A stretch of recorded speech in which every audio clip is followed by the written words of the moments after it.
Em Marcos capítulo 1, versículo 35 está escrito: de madrugada, ainda bem escuro, Jesus levantou-se, saiu de casa e foi para um lugar deserto, onde ficou orando.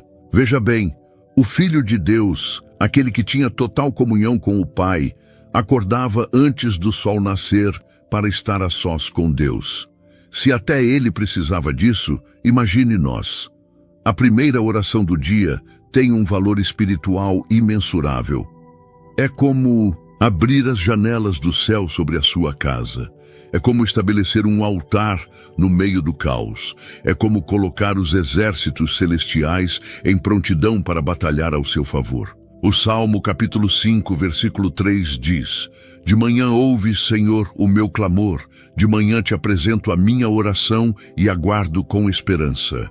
Você tem aguardado com esperança? Ou tem acordado já tomado pela ansiedade? A forma como começamos o nosso dia determina o tom da nossa jornada. Quando você ora logo ao acordar, você está dizendo ao céu: Senhor, reina sobre este dia, guia os meus passos, protege minha mente, abre portas que ninguém pode fechar. E quando essa oração é feita com sinceridade, fé e alinhamento com a palavra, o céu não apenas ouve, o céu se move. Mas será que há uma maneira correta de orar? Existe um padrão que agrada mais ao coração de Deus? Sim, e não estamos falando de fórmulas ou repetições vazias. Estamos falando de atitudes espirituais que têm base bíblica e que atraem a presença divina. Comece com gratidão. Antes de pedir qualquer coisa, agradeça. Em Filipenses capítulo 4, versículo 6, Paulo nos orienta: não andem ansiosos por coisa alguma, mas em tudo, pela oração e súplica e com ação de graças, apresentem seus pedidos a Deus. A gratidão abre as portas da sala do trono. É como dizer: Pai, antes de qualquer coisa, eu reconheço o que o Senhor já fez por mim. Em seguida, declare quem Deus é. Louve, exalte.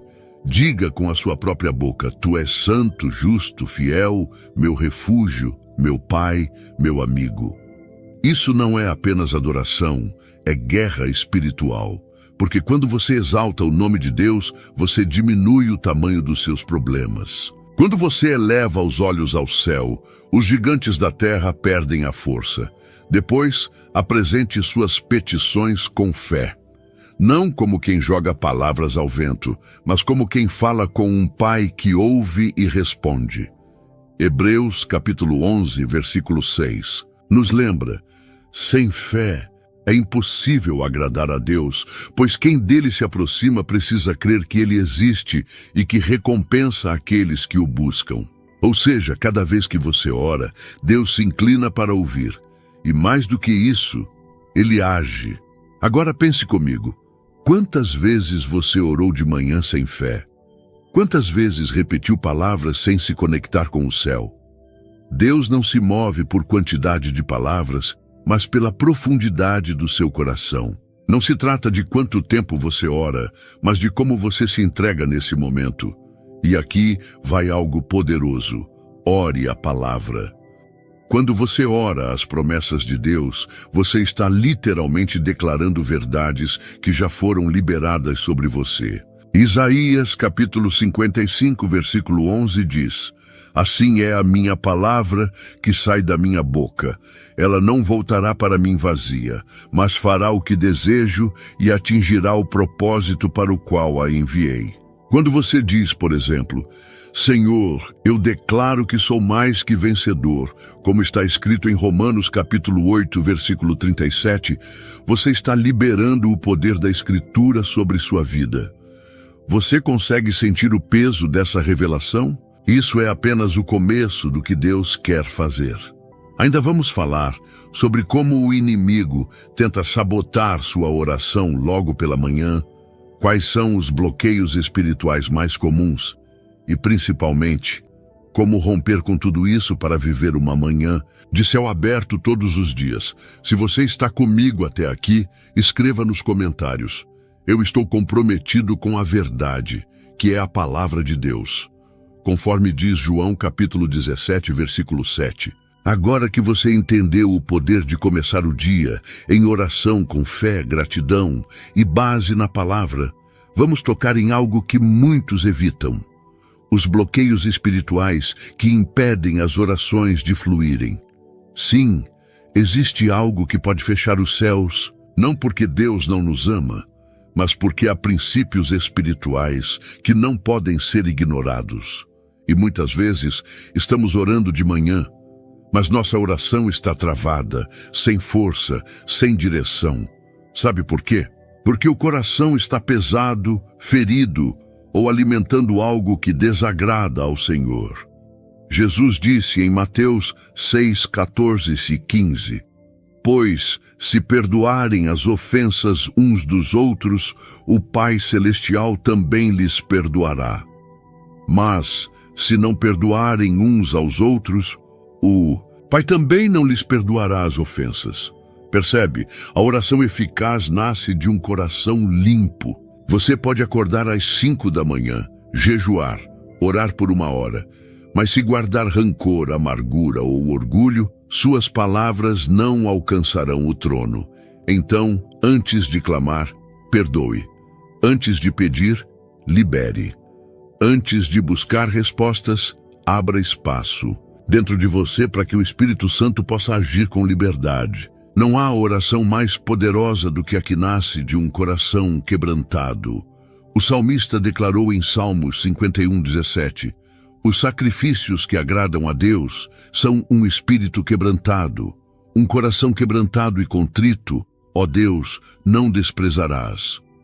E é aqui que você pode transformar a sua manhã. Quando você se ajoelha diante do Senhor e diz: Pai, eu entrego essa mágoa, eu libero esse perdão, eu te peço que limpe meu coração antes mesmo de eu falar qualquer coisa. Você está fazendo algo que poucos fazem. Está se despindo diante de Deus. E quando nos despimos na presença dele, ele nos reveste com autoridade, paz e graça. Outro ponto importante: o inimigo sabe do poder da oração da manhã. Ele teme ver um filho ou filha de Deus dobrando os joelhos antes mesmo de olhar o celular. Por isso, ele vai fazer de tudo para distrair você. Cansaço, preocupações, notificações, pensamentos soltos. Tudo isso é arma para sabotar seu encontro com o céu. Mas aqui está a chave. A sua intenção tem poder. Deus vê quando você escolhe priorizá-lo. Ele vê quando você se levanta mesmo com sono, quando se ajoelha mesmo sem palavras, quando fecha os olhos e sussurra: Pai, eu estou aqui. Isso move o coração do Pai. A fidelidade nas pequenas coisas abre as portas para as grandes manifestações. É por isso que eu te encorajo a criar um altar na sua casa. Pode ser um canto simples, uma cadeira, um tapete, um lugar onde você encontra o céu. E nesse lugar, todas as manhãs, declare com fé: Este é o dia que o Senhor fez. Eu o consagro a ti, Senhor. Diga isso em voz alta. Traga o céu para dentro da sua casa. Estabeleça uma rotina espiritual, não por religiosidade, mas por amor e compromisso com aquele que te sustenta. E se você não sabe por onde começar, eu vou te ensinar uma estrutura simples para orar pela manhã que pode transformar sua vida espiritual. Anote aí: agradecimento. Agradeça pela vida, pela proteção, pelo novo dia. Arrependimento. Peça perdão por tudo que pode entristecer o Espírito Santo. Entregue o dia, sua agenda, seus pensamentos e emoções a Deus. Petição. Peça direção, sabedoria, provisão, proteção. Declaração da palavra. Profetize versículos sobre sua vida.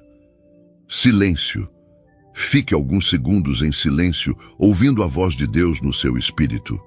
Você não precisa ser eloquente. Você só precisa ser sincero.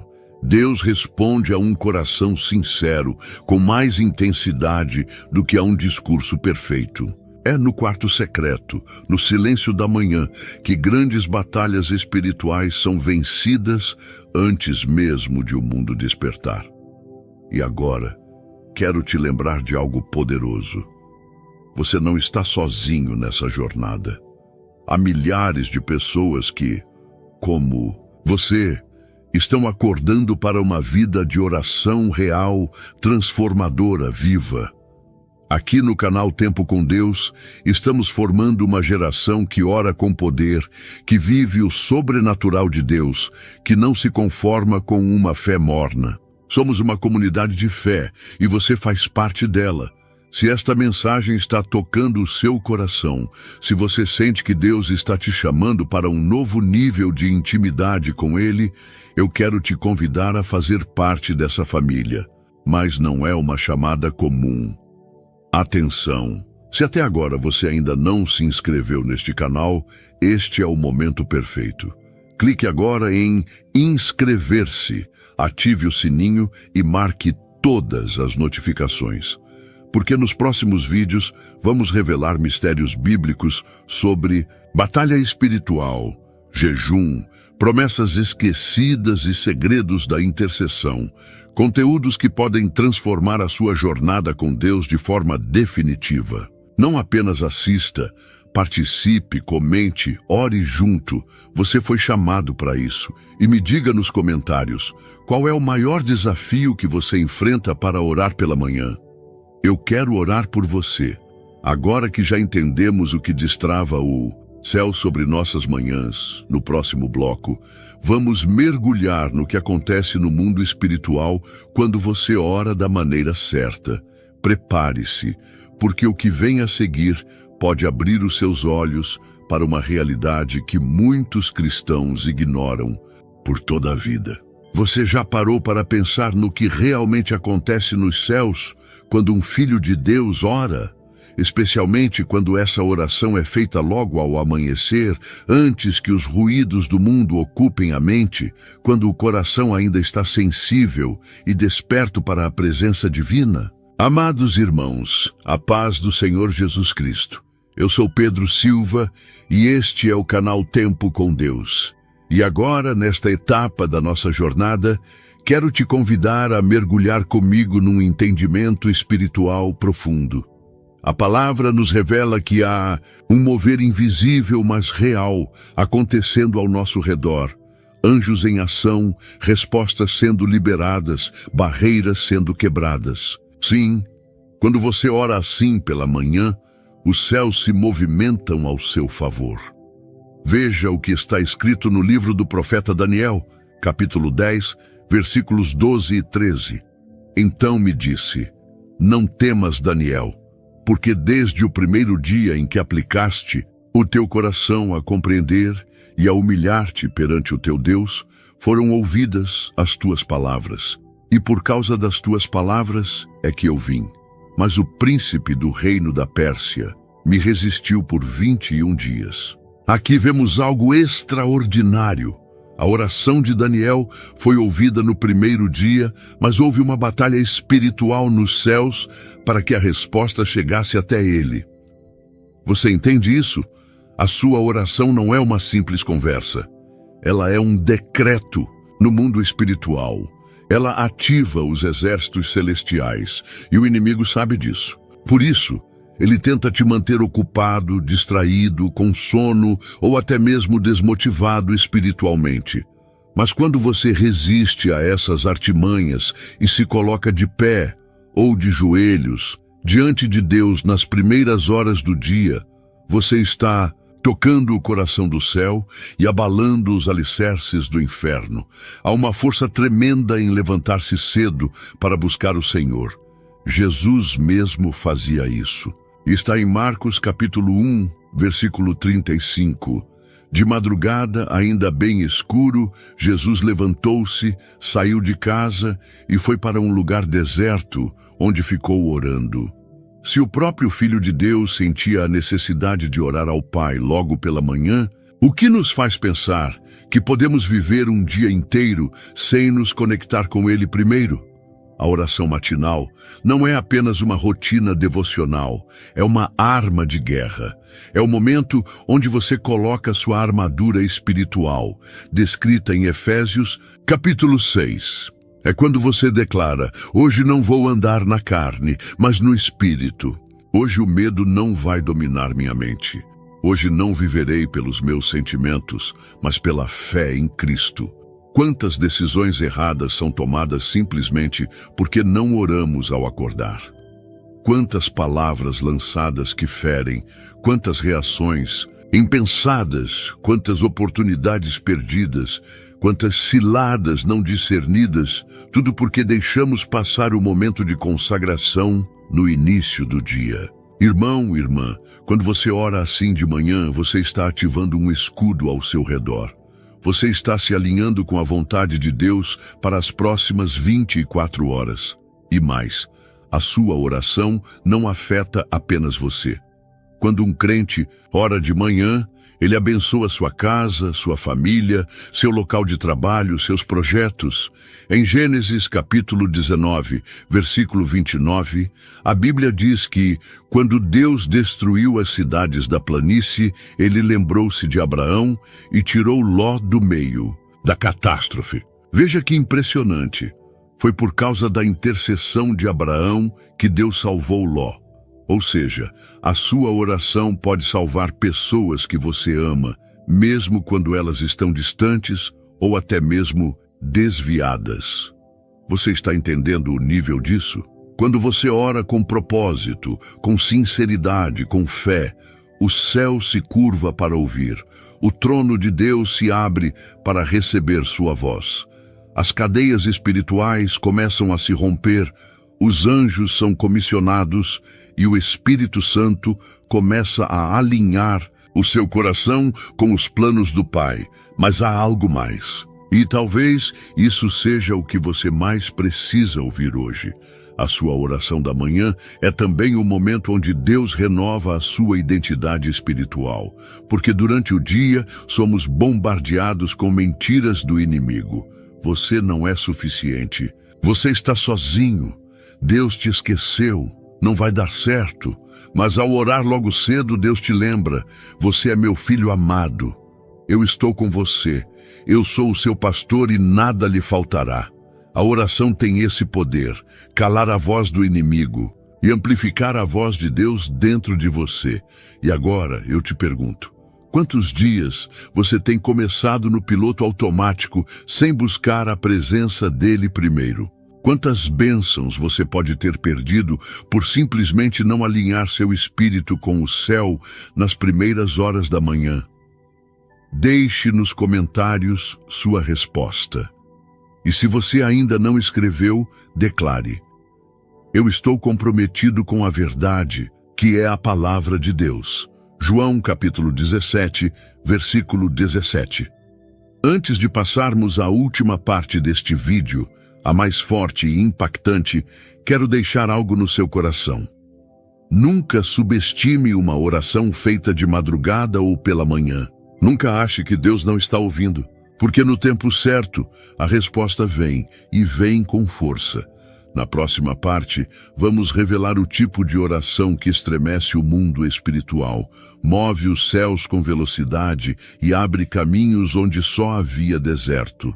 E mais, vou te ensinar a fazer uma oração de ativação profética para a sua manhã, que vai mudar o ambiente da sua casa e da sua vida espiritual. Amados irmãos, a paz do Senhor Jesus Cristo, que bênção estarmos juntos até aqui. Eu sou Pedro Silva e este é o canal Tempo com Deus. Que a unção do Espírito Santo permaneça sobre você e sobre a sua casa, enquanto finalizamos essa revelação. Agora chegou a hora da resposta mais esperada deste vídeo. Falamos sobre o impacto da oração da manhã, sobre como ela movimenta os céus e desestabiliza os planos do inferno.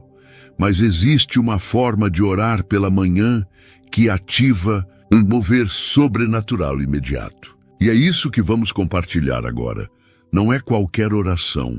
Não é repetição vazia, não é apenas um Deus, abençoa meu dia.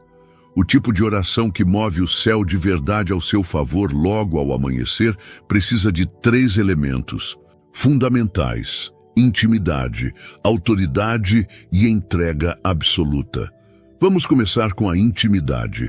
A oração eficaz da manhã precisa ser um encontro de amor com o Pai.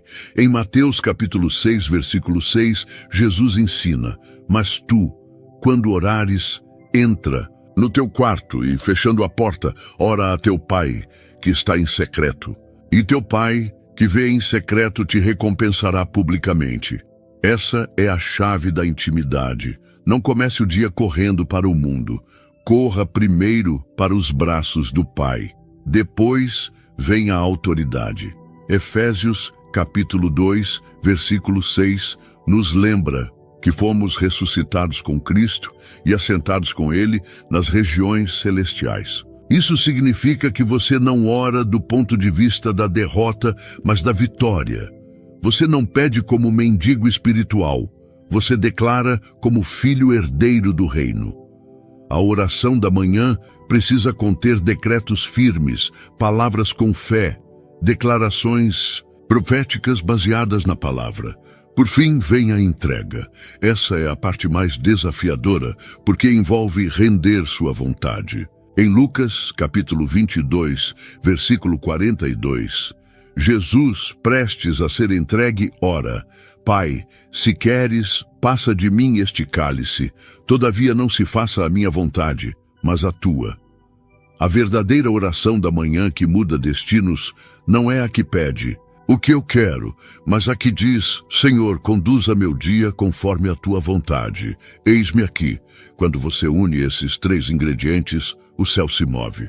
Deus envia anjos para guardar seus caminhos. Portas são abertas, laços são quebrados, estratégias malignas são canceladas antes mesmo de acontecerem. Você se torna alguém que caminha debaixo da direção divina e não mais segundo as circunstâncias ao redor. Agora, eu quero te convidar a fazer comigo uma oração poderosa de ativação espiritual para as suas manhãs. Se puder, feche seus olhos, coloque a mão no coração e repita comigo com fé: "Pai amado, neste momento eu consagro o meu dia a Ti. Antes de qualquer coisa, eu te busco. Que a Tua presença me envolva desde agora. Renova a minha mente, limpa meu coração, fortalece meu espírito." Em nome de Jesus, eu declaro que este será um dia de vitórias, de paz, de conquistas e proteção divina. Repreendo toda a seta do inimigo, toda palavra contrária, toda distração espiritual. E te entrego meus caminhos, minhas decisões, meus pensamentos. Senhor, que se cumpra hoje a Tua vontade em minha vida, que eu viva este dia debaixo da Tua graça. Em nome de Jesus, amém. Você sentiu isso? Essa oração simples, feita com o coração rendido, tem um peso espiritual gigantesco. Porque não são as muitas palavras que movem o céu, mas a sinceridade e a fé com que as pronunciamos. E eu te digo mais: se você transformar essa oração em um hábito diário, você vai ver sua vida mudar radicalmente. Não porque os problemas vão desaparecer, mas porque você estará revestido do alto, cheio da paz, que excede o entendimento e andando pela fé e não pelo que vê. Como disse Charles Spurgeon, o príncipe dos pregadores, a oração é o elo de comunicação entre a fraqueza humana e a onipotência divina. Nunca subestime uma oração feita com fé logo pela manhã. Ela é como um comando espiritual que ordena o alinhamento do seu dia com o reino de Deus. E para encerrar, eu deixo esta palavra sobre sua vida profeticamente. O Senhor está diante de ti neste dia. Ele te guarda, te livra, te instrui, e nenhuma arma forjada contra ti prosperará, porque o sangue de Jesus está sobre você e sua casa.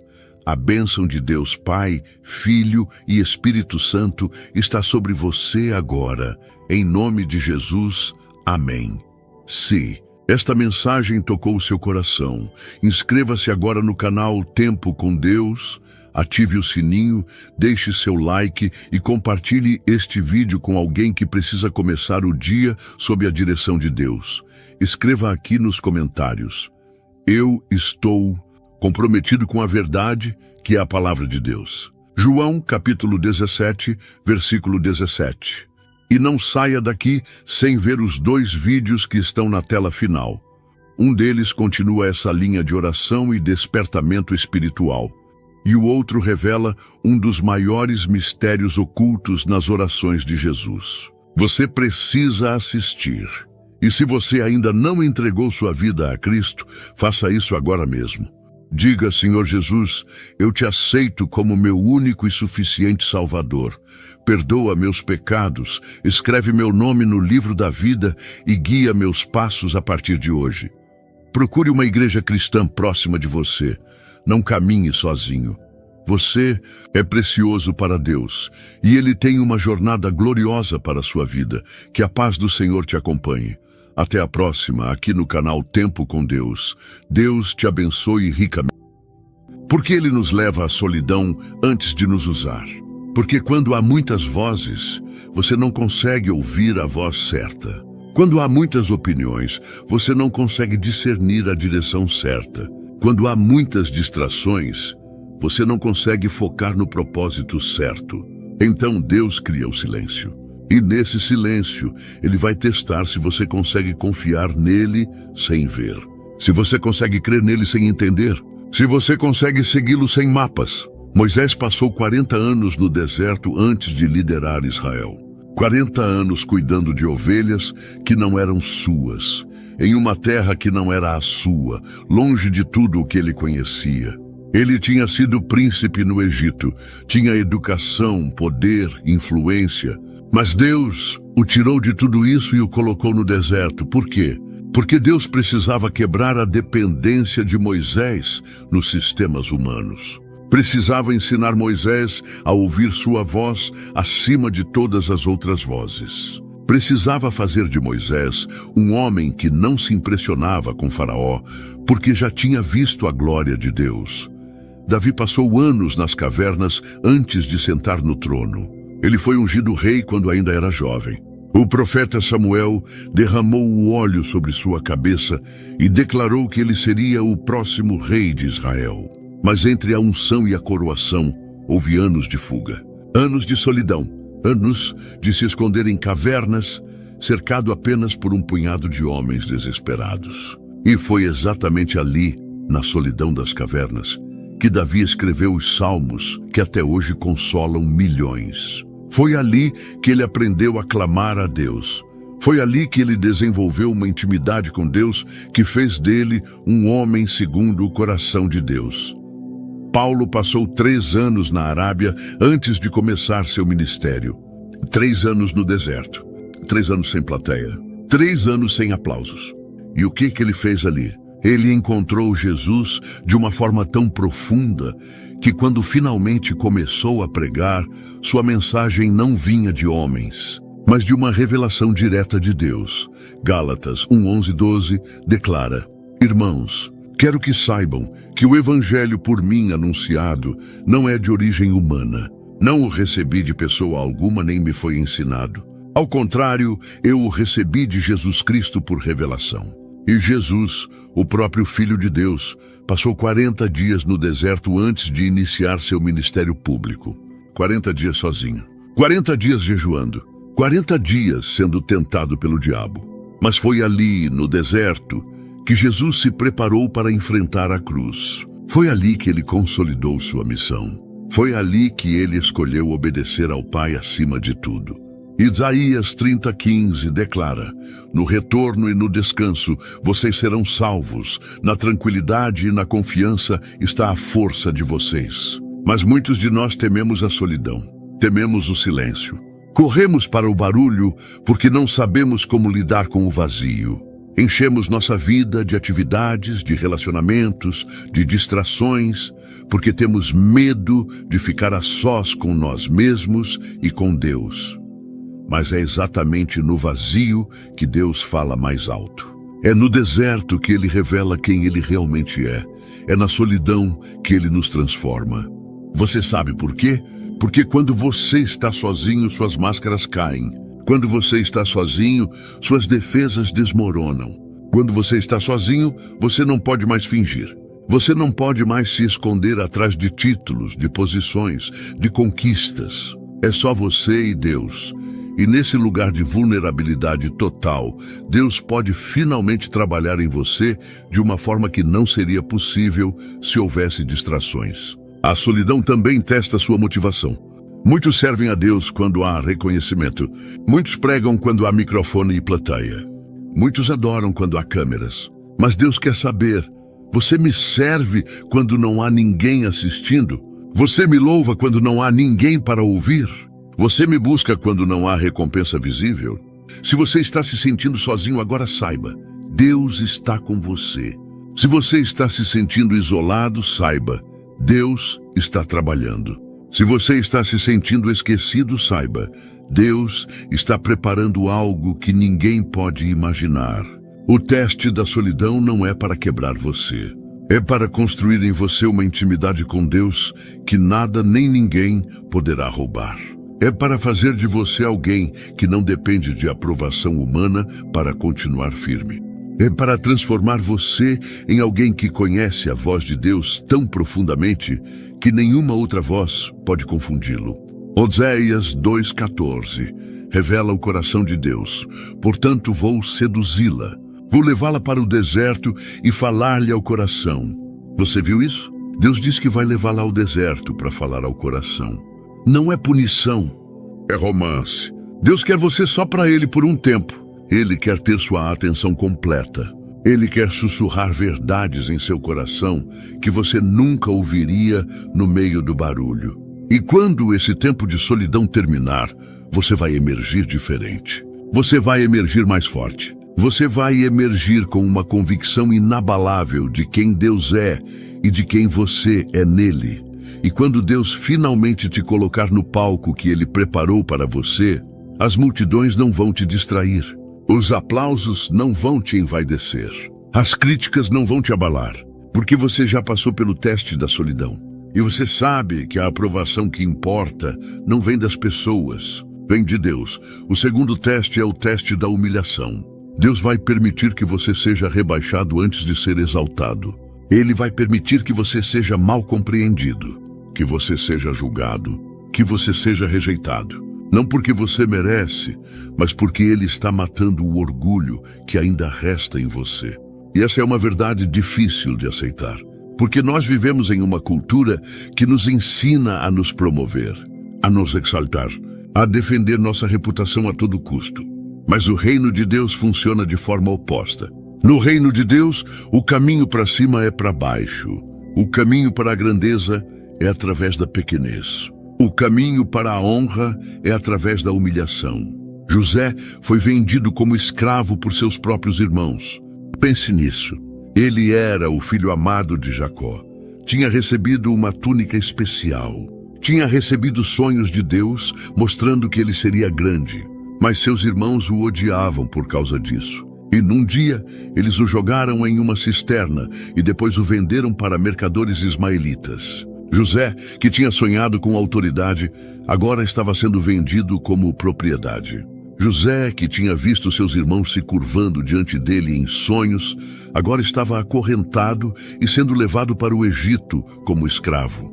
Você consegue imaginar a humilhação? Você consegue imaginar a dor?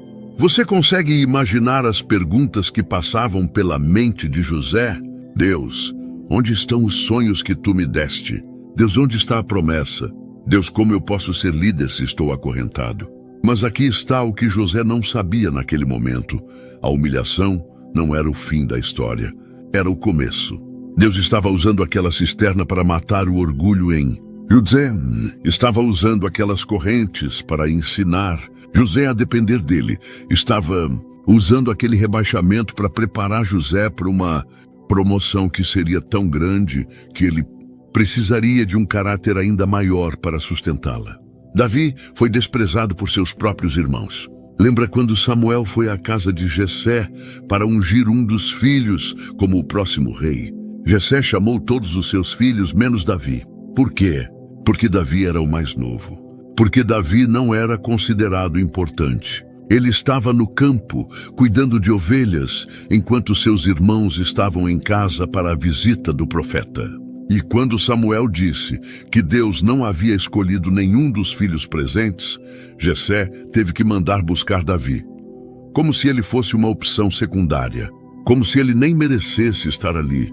E a humilhação de Davi não parou ali.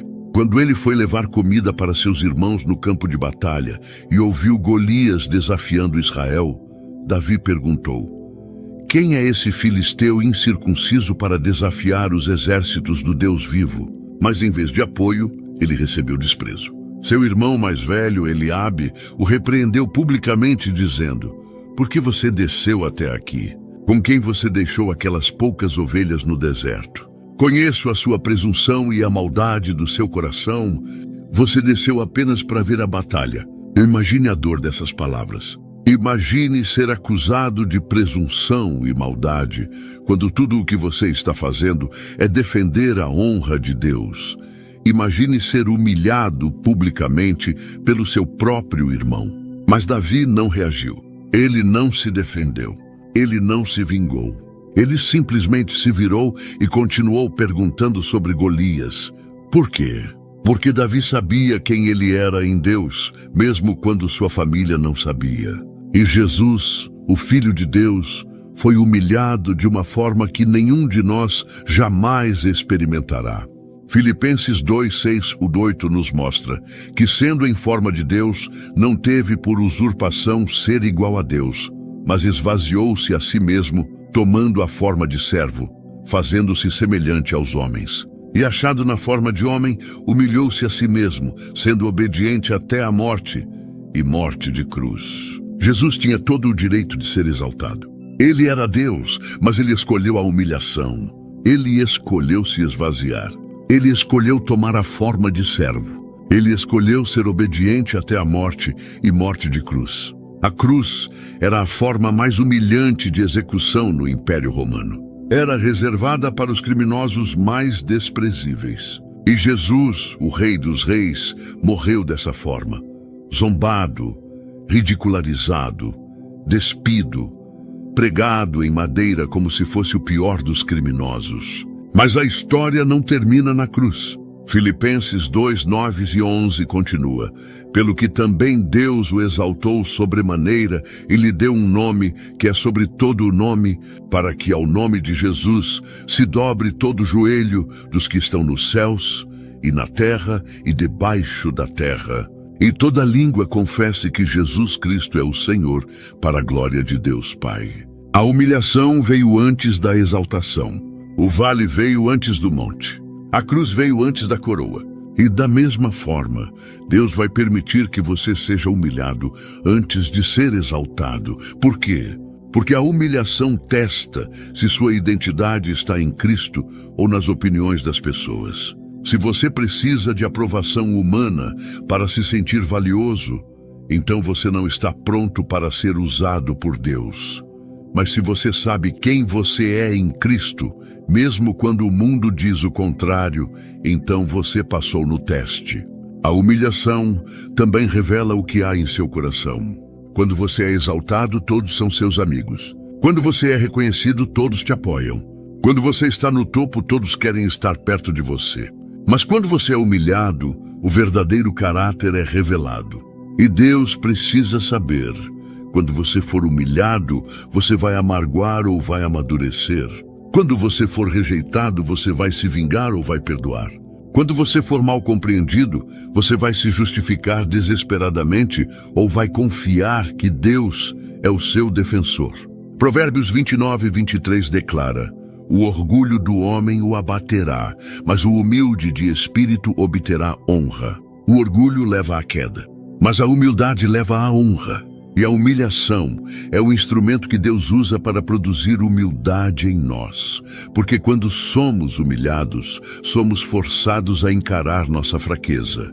Somos forçados a admitir que não somos tão grandes quanto pensávamos. Somos forçados a depender de Deus em vez de depender de nós mesmos. Então, quando você for humilhado, não reaja.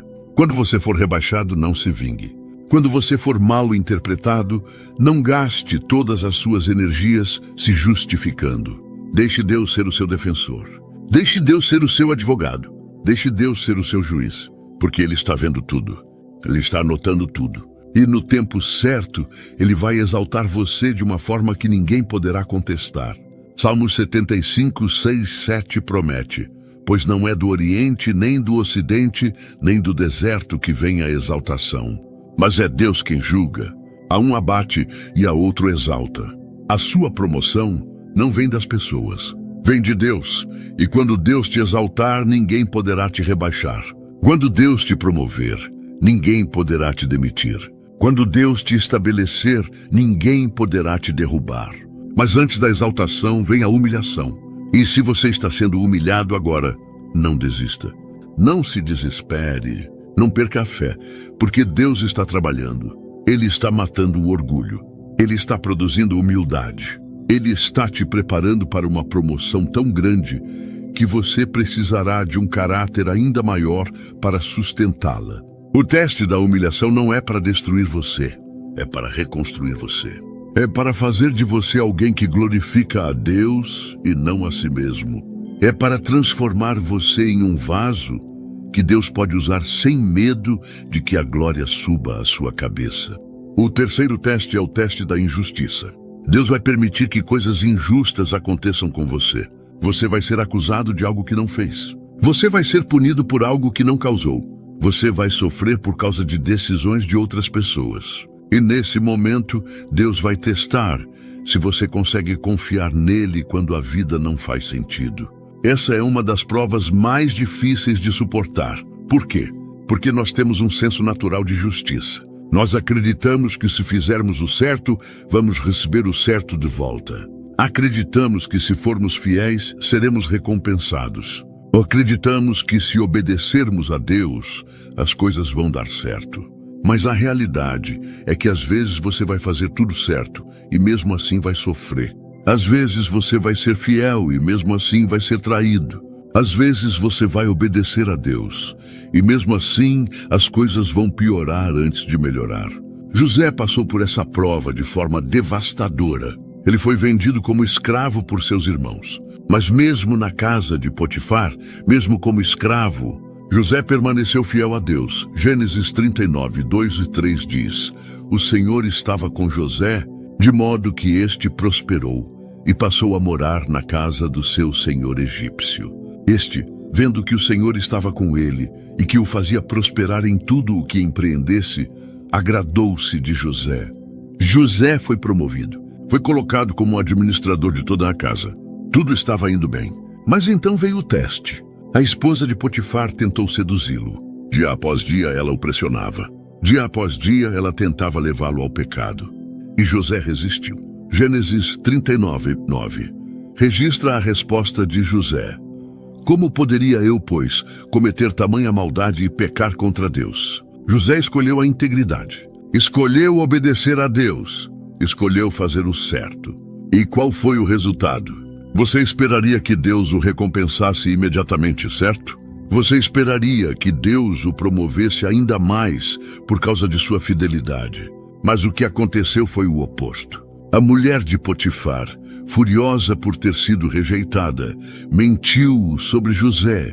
Ela o acusou de tentar violentá-la. E Potifar, sem investigar, sem dar a José a chance de se defender, jogou-o na prisão. Pense nisso. José fez a coisa certa e recebeu a consequência errada. José obedeceu a Deus e foi punido por isso. José manteve sua integridade e acabou na prisão. Você consegue imaginar a dor? Você consegue imaginar a confusão? Você consegue imaginar as perguntas que José deve ter feito a Deus? Deus, eu te obedeci. Eu fiz o que era certo. Por que estou sendo punido? Por que estou na prisão? Mas aqui está a verdade poderosa. José não permitiu que a injustiça amargurasse seu coração. Mesmo na prisão, ele continuou fiel. Gênesis 39, 21 declara: O Senhor estava com José e foi bondoso com ele, concedendo-lhe a simpatia do diretor da prisão. Mesmo injustiçado, José não abandonou a Deus. Ele não se tornou cínico. Ele não permitiu que a dor o transformasse em alguém amargo. Ele manteve seu caráter, manteve sua integridade, manteve sua confiança em Deus. E sabe o que aconteceu?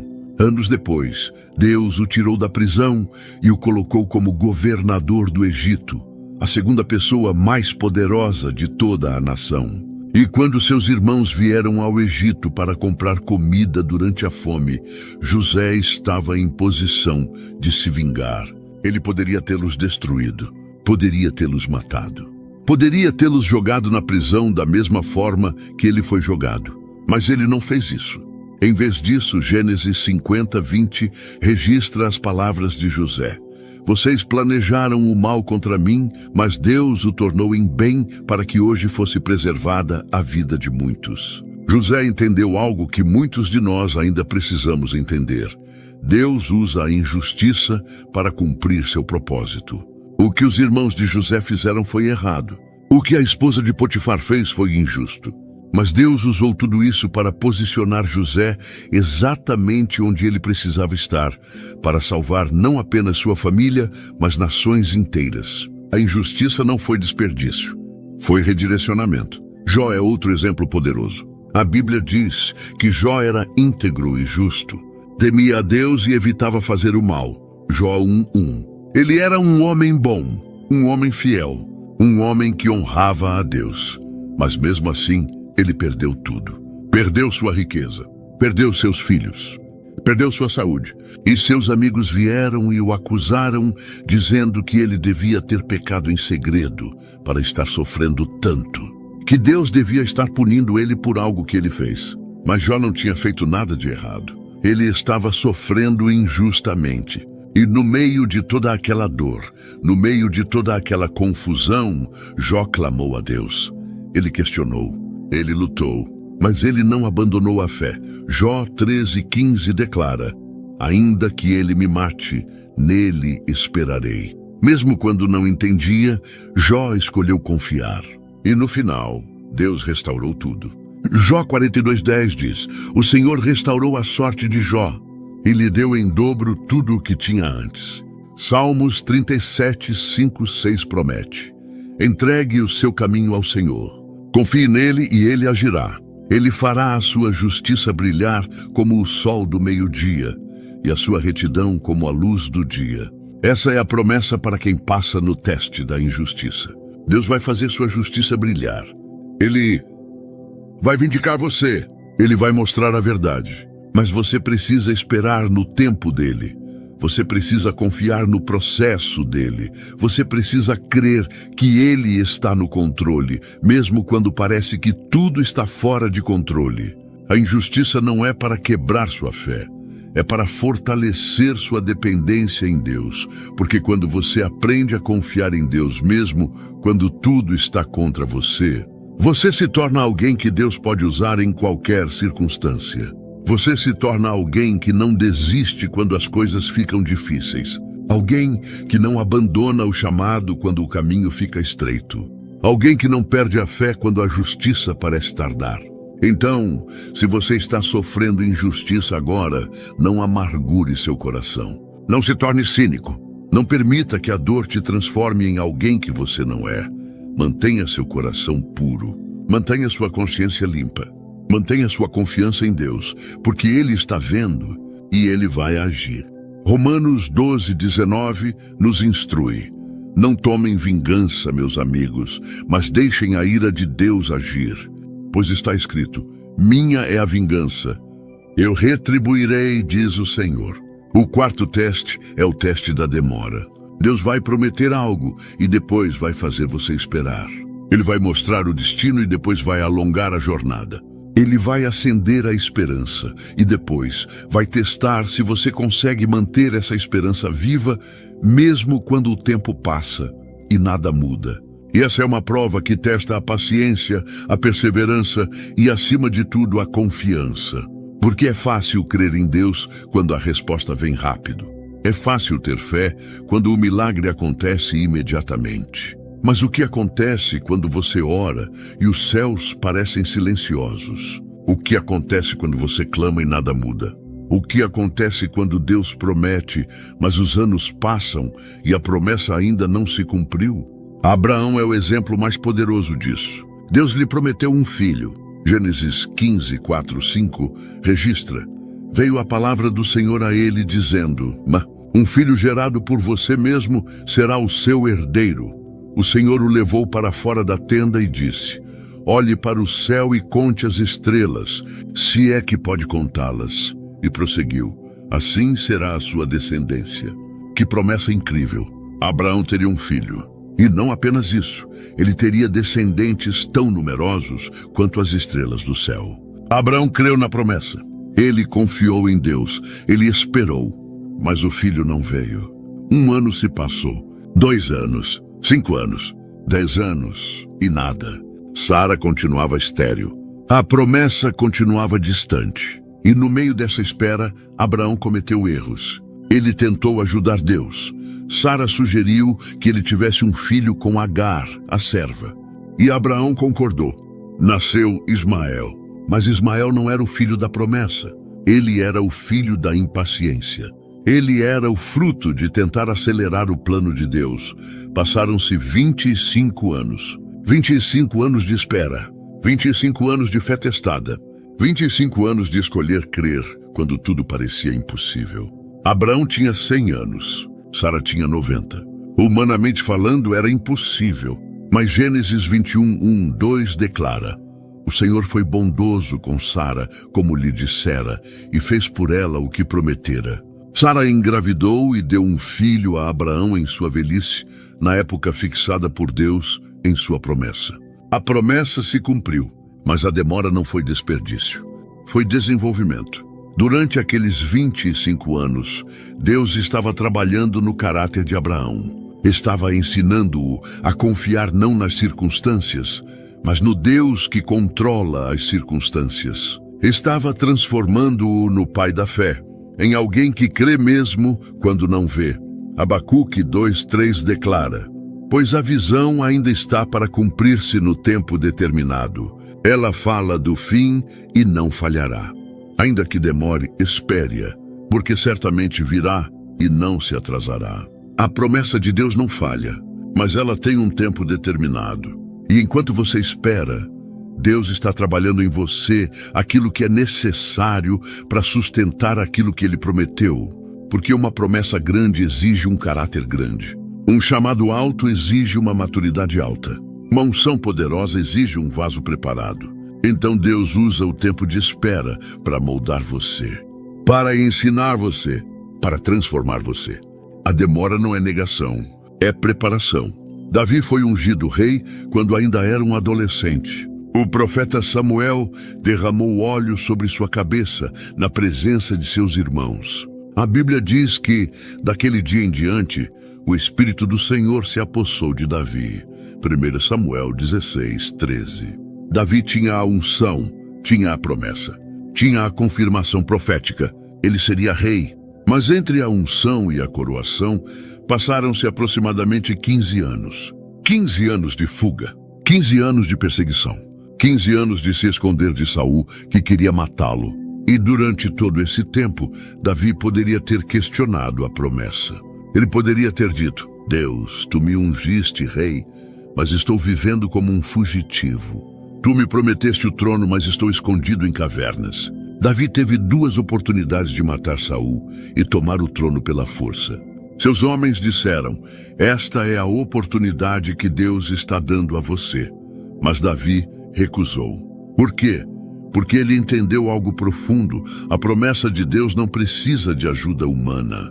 Se Deus disse que ele seria rei no tempo certo, da maneira certa. Davi não precisava acelerar o processo. Ele só precisava confiar. E quando finalmente Saul morreu e Davi foi coroado rei, ele estava pronto.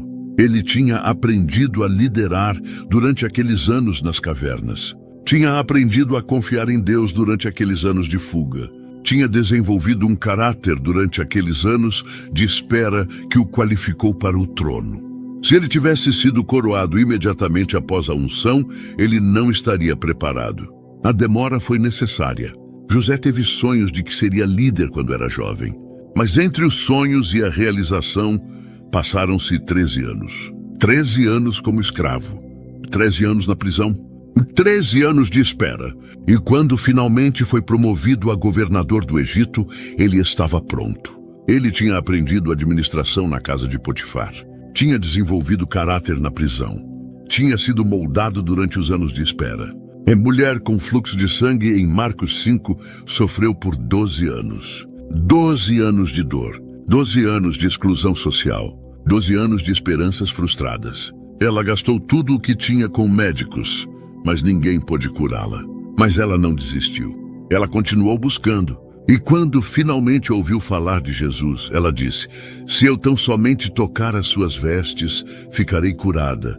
Marcos 5:28. Ela se arrastou através da multidão, tocou em Jesus e foi curada instantaneamente. A cura foi instantânea, mas a perseverança foi de 12 anos. E Jesus não apenas a curou fisicamente, ele a restaurou espiritualmente e socialmente. Ele a chamou de filha, Marcos 5:34. Ele não apenas respondeu sua fé, ele honrou sua perseverança. A demora não foi desperdício. Foi o tempo necessário para que sua fé amadurecesse ao ponto de produzir um milagre que glorificaria a Deus. Hebreus 10:36 nos exorta: "Vocês precisam perseverar, de modo que quando tiverem feito a vontade de Deus, recebam aquilo que ele prometeu." A perseverança não é opcional, é essencial, porque entre a promessa e o cumprimento há uma jornada. E nessa jornada muitos desistem. Quantos de nós desistimos na sala de espera? Quantos abandonamos a promessa porque ela demorou mais do que esperávamos? Quantos trocamos o plano de Deus por soluções imediatas, porque não conseguimos confiar no tempo dele? Mas a Escritura nos adverte através de Gálatas 6:9. "E não nos cansemos de fazer o bem, pois no tempo próprio colheremos, se não desanimarmos." O problema é que nós vivemos em uma cultura de gratificação instantânea. Queremos tudo agora. Queremos o milagre imediato. Queremos a resposta rápida. Queremos a promoção instantânea. Mas Deus não trabalha no tempo do micro-ondas. Ele trabalha no tempo da fornalha. Ele não está apenas nos dando o que pedimos. Ele está nos transformando naquilo que precisamos ser para sustentar o que ele vai nos dar. Isaías 40:31 promete: "Mas aqueles que esperam no Senhor renovam as suas forças. Sobem com asas como águias. Correm e não ficam exaustos, andam e não se cansam." Você viu isso? Aqueles que esperam no Senhor não apenas recebem o que estavam esperando. Eles são renovados. Eles são fortalecidos. Eles são transformados. A espera não é passiva, é ativa. É um processo de renovação. E há algo mais que precisamos entender sobre a demora. Deus está orquestrando coisas que nós não podemos ver. Quando José estava na prisão, ele não sabia que Deus estava preparando uma fome no Egito que tornaria José indispensável. Quando Davi estava nas cavernas, ele não sabia que Deus estava removendo Saul do trono para abrir espaço para ele. Quando Abraão estava esperando, ele não sabia que Deus estava esperando o momento certo para que o milagre fosse tão impossível que só Deus pudesse receber a glória. Então, se você está esperando agora, não desista. Se a promessa parece distante, não desanime. Se o tempo está passando e você não vê movimento, não abandone a fé, porque Deus não esqueceu. Ele não mudou de ideia. Ele não cancelou o plano. Ele está apenas esperando o momento certo. E quando esse momento chegar, tudo vai se encaixar de uma forma que só Deus poderia orquestrar. Eclesiastes 3:11 declara: "Deus fez tudo apropriado a seu tempo. Não ao nosso tempo, ao tempo dele. E o tempo dele é sempre perfeito. Pode não ser rápido, mas é perfeito." Porque Deus não está apenas preocupado em cumprir a promessa. Ele está preocupado em preparar você para a promessa. O quinto teste é o teste da fidelidade no oculto. Deus vai colocá-lo em um lugar onde ninguém vê o que você faz, onde ninguém reconhece o seu esforço, onde ninguém aplaude o seu sacrifício. E ali, longe dos holofotes, Deus vai testar se você consegue ser fiel quando não há reconhecimento. Se você consegue servir quando não há recompensa visível, se você consegue fazer o certo simplesmente porque é o certo. Essa é uma das provas mais reveladoras. Por quê? Porque ela expõe as verdadeiras motivações do coração. É fácil servir quando há plateia. É fácil dar o melhor quando todos estão assistindo. É fácil ser excelente quando há reconhecimento. Mas o que acontece quando ninguém está olhando? O que acontece quando seu trabalho passa despercebido? O que acontece quando você se esforça, mas ninguém nota? Davi cuidava das ovelhas de seu pai no campo, longe da cidade, longe das pessoas, longe de qualquer reconhecimento. Enquanto seus irmãos estavam servindo no exército de Israel, ganhando honra e fama, Davi estava no campo com as ovelhas, sozinho, invisível, esquecido. Mas foi exatamente ali, naquele lugar oculto, que Davi se tornou o homem que Deus usaria para liderar Israel. Foi ali que ele aprendeu a adorar. Foi ali que ele tocou sua harpa e escreveu cânticos para Deus. Não porque havia uma audiência, mas porque havia um amor genuíno em seu coração. Foi ali que ele desenvolveu coragem. Quando um leão veio e levou uma ovelha, Davi foi atrás dele e a resgatou. Quando um urso atacou, Davi o matou.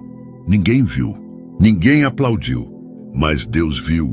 E quando chegou o momento de enfrentar Golias, Davi estava pronto. Não porque tinha treinamento militar, mas porque tinha sido fiel no oculto. 1 Samuel 17, 34 e 37 registra as palavras de Davi ao rei Saul. Seu servo toma conta das ovelhas de seu pai. Quando um leão ou um urso vinha e levava uma ovelha do rebanho, eu ia atrás dele, atacava-o e arrancava a ovelha de sua boca. O Senhor que me livrou das garras do leão e do urso, me livrará das mãos desse filisteu.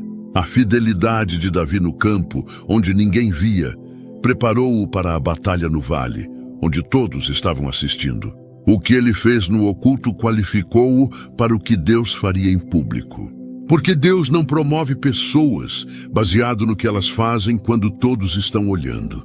Ele promove baseado no que elas fazem quando ninguém está olhando. José foi fiel na casa de Potifar. Ninguém sabia quem ele era. Ninguém sabia dos sonhos que Deus tinha lhe dado. Ninguém sabia que ele seria governador do Egito. Ele era apenas um escravo. Mas Gênesis 39, 22, 23 declara: por isso, o diretor da prisão encarregou José de todos os que estavam na prisão, e ele se tornou responsável por tudo o que lá se fazia. O diretor não se preocupava com nada do que estava aos cuidados de José, porque o Senhor estava com José e lhe dava bom êxito em tudo o que fazia. José era excelente mesmo quando ninguém estava prestando atenção.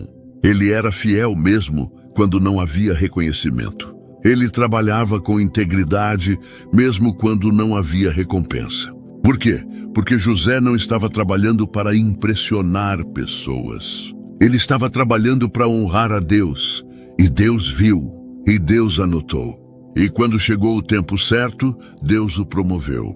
Mateus 6,6 ensina: mas quando você orar, vá para seu quarto, feche a porta e ore a seu pai que está em secreto. Então seu pai, que vê em secreto, o recompensará. Deus vê o que ninguém vê. Ele conhece o que ninguém conhece. Ele recompensa o que ninguém reconhece. Mas você precisa ser fiel no oculto. Porque a fidelidade no oculto é a prova de que você não está servindo a Deus por causa das pessoas. É a prova de que você não está buscando reconhecimento humano. É a prova de que sua motivação é pura e seu coração é sincero. E quando Deus encontra alguém assim, Ele sabe que pode confiar a essa pessoa algo muito maior.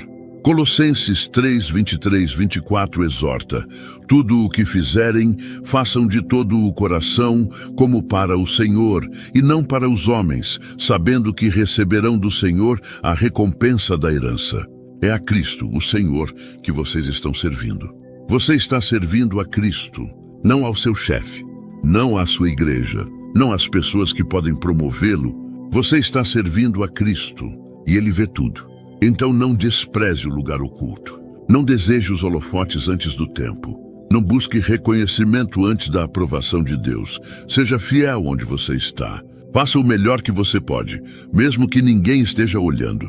Sirva com excelência, mesmo que ninguém agradeça. Trabalhe com integridade, mesmo que ninguém note. Adore com paixão, mesmo que não haja plateia. O sexto teste é o teste da integridade sob pressão. Deus vai colocá-lo em situações onde seria mais fácil ceder do que resistir. Onde seria mais conveniente mentir do que dizer a verdade. Onde seria mais vantajoso comprometer seus valores do que mantê-los. E ali, sob pressão,